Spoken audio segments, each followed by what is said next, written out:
It is with great pleasure and pride that I stand here to join the Jubilee partners and the chiefs and people of the Western region to celebrate another remarkable development in our nascent but promising petroleum industry, the commissioning of first oil of the Jubilee South-East project.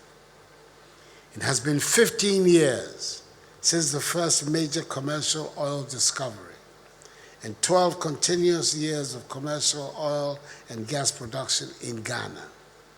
Indeed, today is another opportunity to celebrate the achievements and strides our nation has made since oil was first discovered in commercial quantities under the first MPP government, led by the former President of the Republic, His Excellency John Akufo-Addo.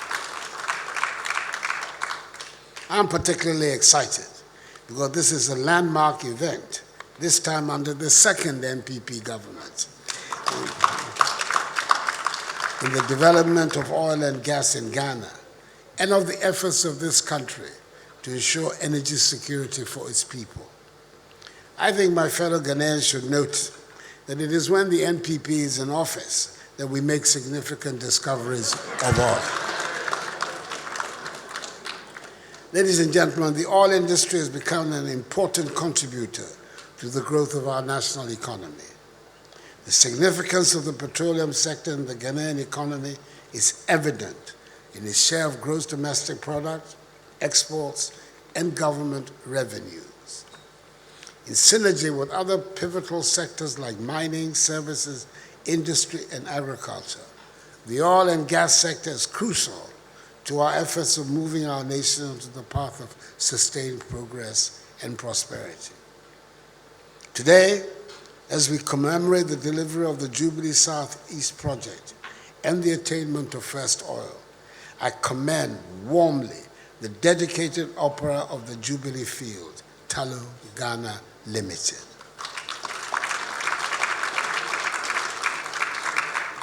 Tullow, in collaboration with its partners, the Ghana National Petroleum Company, Cosmos Energy, Jubilee Oil Holdings Limited, and Petro SA, has shown exceptional commitment in making this achievement possible. It is truly a moment of joy for us all, a testament to what collaboration and strategic partnerships can do. The success of the Southeast project aligns with the broader Jubilee Field plan, aimed at bolstering gross production from the field's eastern side. With a collective investment of some $1 billion United States dollars, our target of maintaining production above 100,000 barrels of oil per day from this field by year end is well within reach.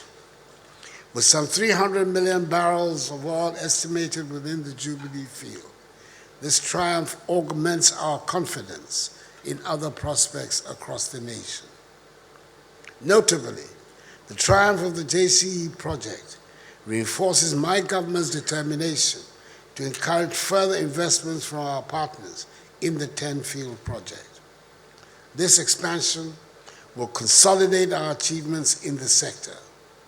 The 10-field, enriched with substantial gas reserves, is pivotal to our nation's natural gas production and the stability of our power sector in the coming years. I'm aware of commentary, both in the media and other corridors, about the viability of making great use of natural gas produced domestically to support the needs of the country's power sector. Players in the oil and gas sector have been advocating for a commitment by government to consider deploying more natural gas produced domestically to solve the challenges in providing sustainable electricity for individuals, households, and businesses. I want to re-emphasize our commitment to expedite discussions and agree mutually acceptable terms for a combined gas sales agreement between Tullow, its joint venture partners, and government.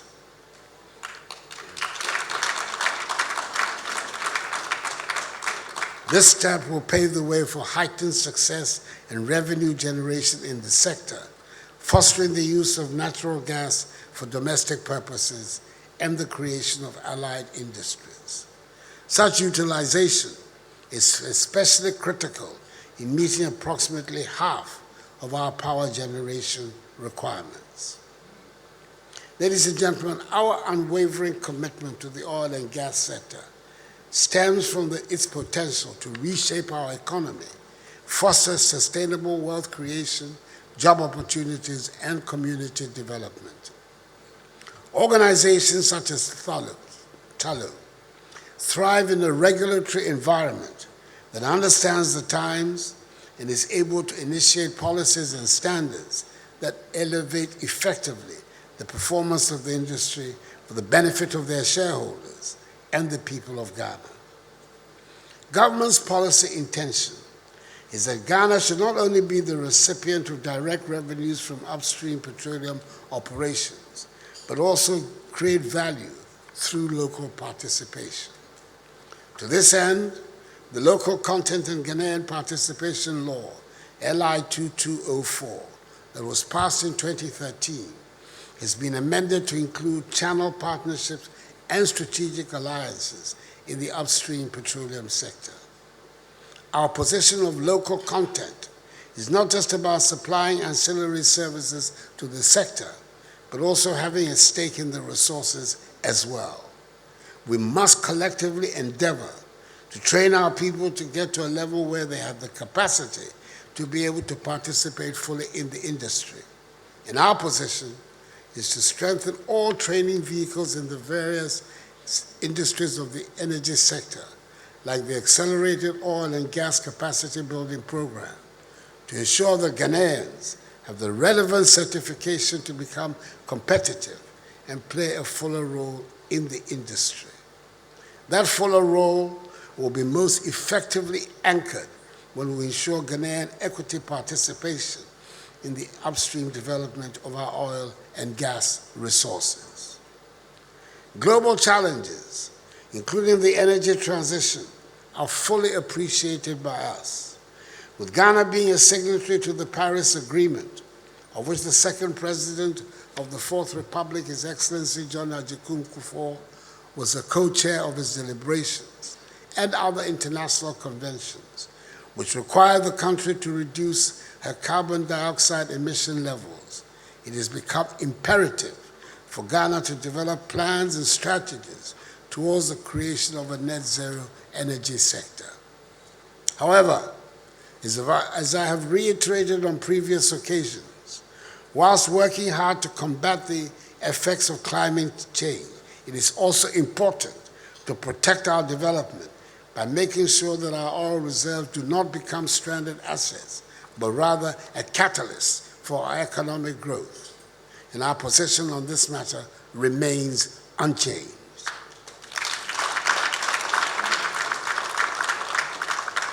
Ladies and gentlemen, our country, Ghana, has everything going for it as a destination for investment. A stable political system, a robust legal framework, a viable fiscal regime, a good telecommunication system, a hard-working, skilled labor force, and above all, a warm, hospitable people. I wish to assure the investor community of our continued support to ensure that their investments are safe in law and in fact, and that they're able to flourish in our country within the context of our relevant laws. Our doors are always open for conversations on your presence in Ghana, and I hope the good, warm relations we have fostered over the years will continue to endure in the times ahead.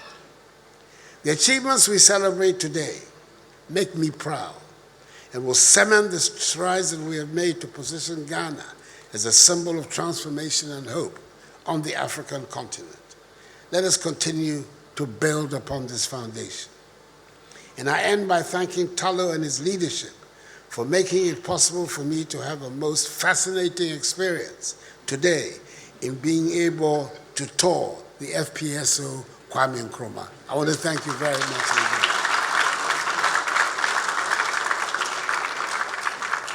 Accordingly, I officially declare the first oil of the Jubilee South-East project duly commissioned.